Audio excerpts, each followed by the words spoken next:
I want to tell you guys a story about how a comedy of errors of a study became a technical marvel in all the media that covered it.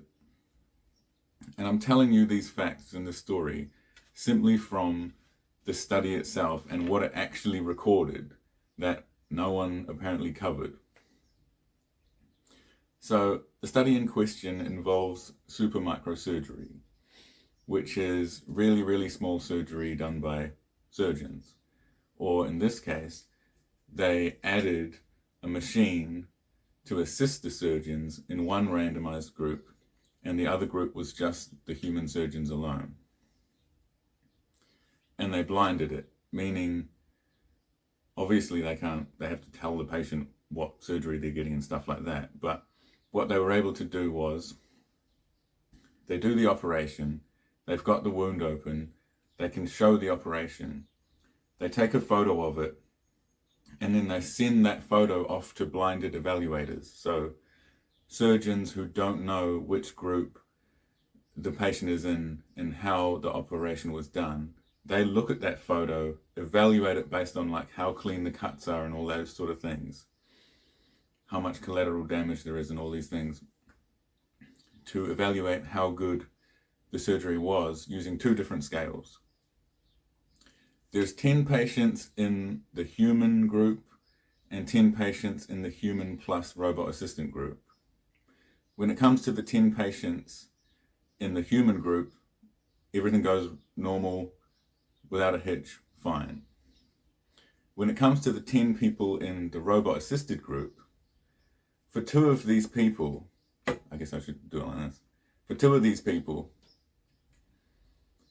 the robot just doesn't work. In one of them, it just doesn't boot up. Nothing happens. So then the humans come in and they just do the surgery normally.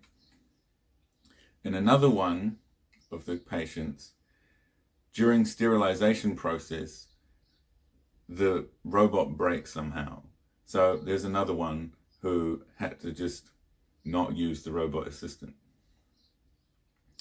Talking about sterilization, we've only got 8 remaining subjects.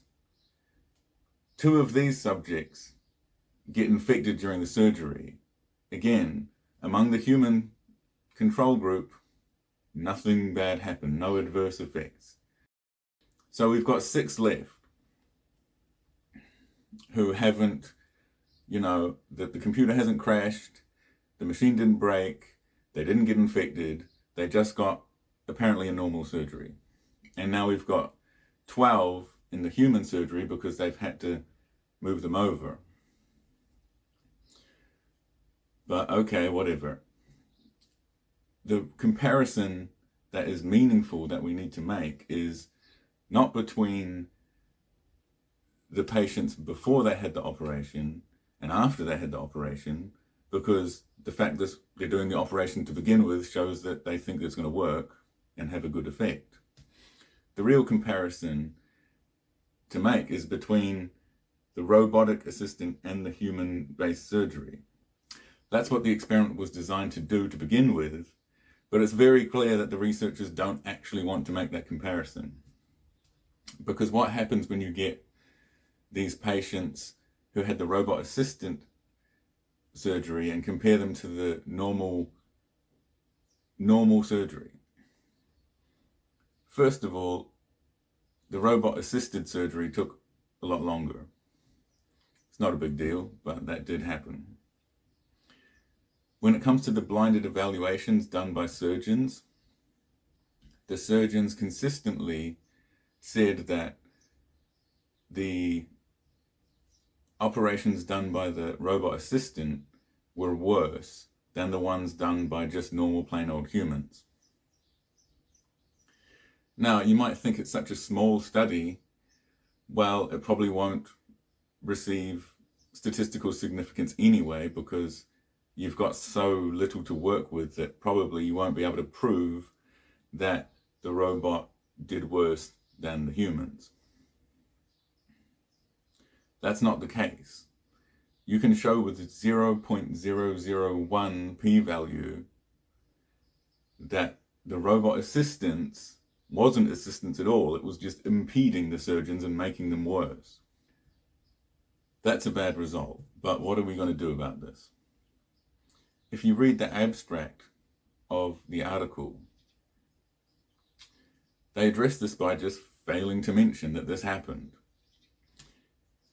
So the title says this is a blinded evaluation test, and in the abstract,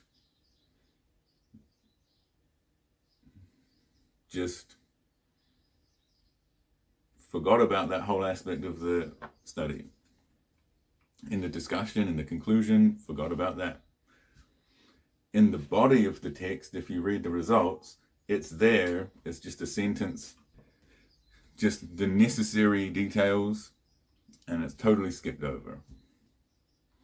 Actually, I lied. When I said this isn't addressed in the discussion, it is addressed in the discussion. But instead of admitting that the evaluation showed that the robot assistance was terrible and made everything worse, they just decide, how about we use a different means of evaluating things? How about instead of evaluating how good the surgery is, we just evaluate how good the operator is of the robot assistance. See, that way we don't actually have to compare the robot assistance to humans, which consistently shows that it does worse. So anyway, they complete the study. It gets published in Nature Communications. Wow, right, Nature must be real credible, real sciencey, so we can't speak against it in any way. When the media gets a hold of this and covers it at all, which, I mean, it wasn't covered that much, but universal praise at the effectiveness and amazingness of this technology. Sci Show covered it. That's where I first saw it, and I was skeptical. But recently I went and looked at all the news articles I could find covering the story. Half of them mentioned that the robot assistant took significantly longer. One of them, 1 out of 6, mentioned that 2 of the patients were infected. Zero articles mentioned that the robot assistant gave worse surgery. That was the entire main point of the design of the study. Completely lost. At least 2 of them gave very clear indications that the surgery, the microsurgery done by the robotic assistant was better quality when it wasn't. All of the articles gave the impression, at least, that it was. To a sort of casual reader would think, oh, this robot assistant is amazing.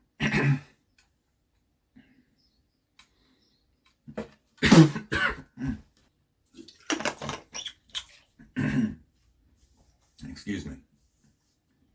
So, to recap the story, of the people who were randomly assigned to the robot-assisted surgery, 20% of them, the thing just didn't work at all. Of the remaining, a quarter were infected, whereas none of the people in the other group were. And of the people who were treated with the robot assistant, it was shown to not assist in any way. It was impeding the surgeon's ability. It was making them worse. It was making them slower, and it was making them sunk, according to blinded evaluations by surgeons who didn't know which group they were looking at. And that is statistically significant. And how was this covered? I have some quotes from people that covered the story. Futurism.com said, the study confirming the robot's efficacy showed that patients who went through the Musa-assisted microsurgery, supermicrosurgery, had markedly improved outcomes over sans robot supermicrosurgeries. In other words, they healed quicker. No, that's not true at all. Absolutely no evidence that they healed quicker. Innovation Origins wrote, it is a robotic arm that can operate 5 times as accurately as the human hand. I mean, if they were trying to do a bad job, maybe, but no, there's no evidence of that. That's nonsense. That's some just marketing from the people who are trying to sell you this crappy robot. Okay, Gizmodo.